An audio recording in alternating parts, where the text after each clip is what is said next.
Okay, so I really tried. I sat down with this book right here. It's called the Pronoun Lowdown by Nevo Zisin or Nevo Zisin. It's meant to celebrate and explain gender diversity. And I wanted to cut through all the noise online and see where this movement is coming from.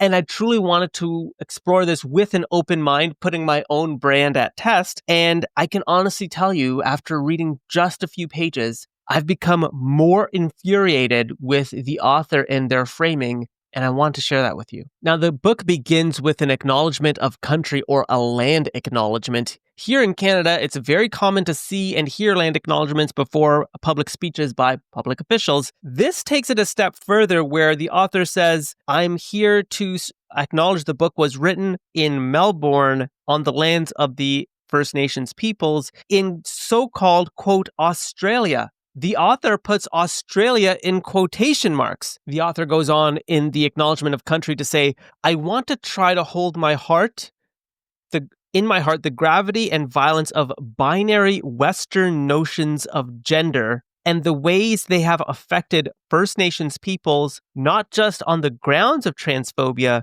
but also deep-seated white supremacy, racism, and colonization. So immediately, I know this is no longer about pronouns and trying to get me to a place of understanding. It's about accepting an entire worldview that I may or may not agree with.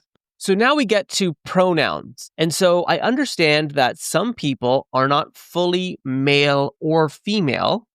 They're gender fluid. And so the typical pronouns of he, him, or she, her doesn't fit in. So referring to Christopher as he or him doesn't fit in, say, if Christopher does not identify as fully male. So the natural conclusion is you would use they, but they is plural. So it gets very tricky. So if he, him, she, her doesn't apply, what do you use? And this book says there are now neo-pronouns or new options for those who do not identify as male or female. So here's the chart that they put out. It's E/EY, MEIR, FAE, FAER. Like it just goes on.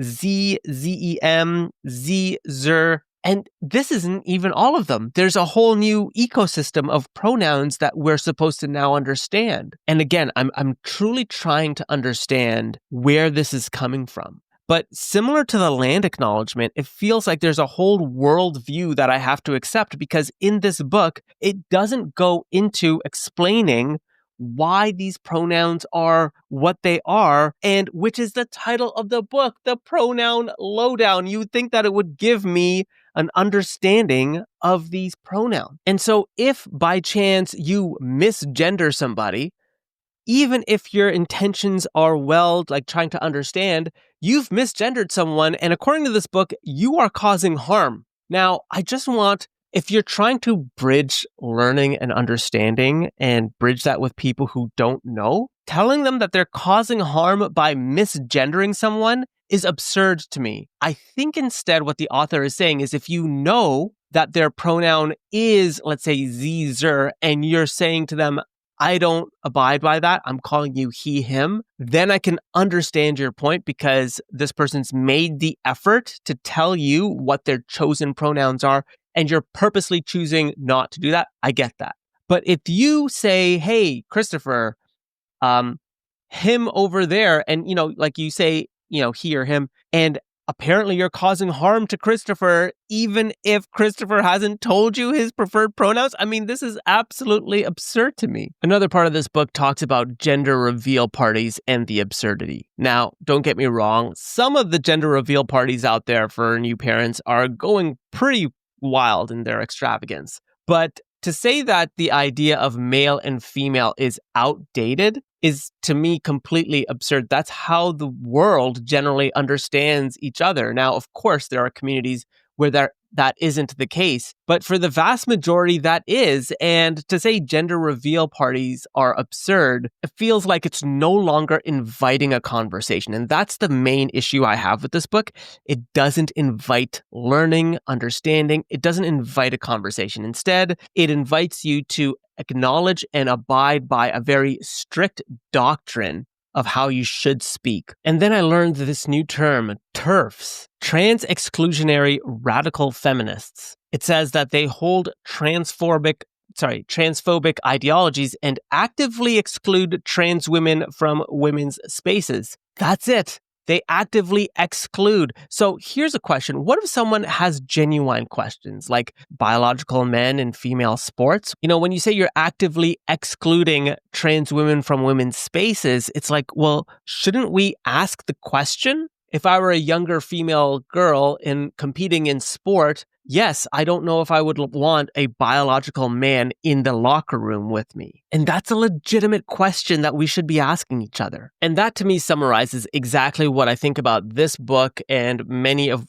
the ideas I've heard online. It's you have to accept a very strict worldview, starting with that land acknowledgement, putting Australia in quotations, linking colonization to this gender binary understanding with no real explanation. I read this book trying to understand the connection between colonization and gender binary terms, male, female. The author did not put any clear understanding or distinction of why that correlation exists. But I realized by the end of it, this was never the author's point and perspective. It was never to build understanding and awareness. It was to do the opposite. It was to provide you with a dogmatic understanding of lexicon that they feel you need to use. And if you don't, you're a bigot, you're transphobic, you're all the things. And I just want to remind folks, this was written in 2021, perhaps at the height of the pronoun discussion.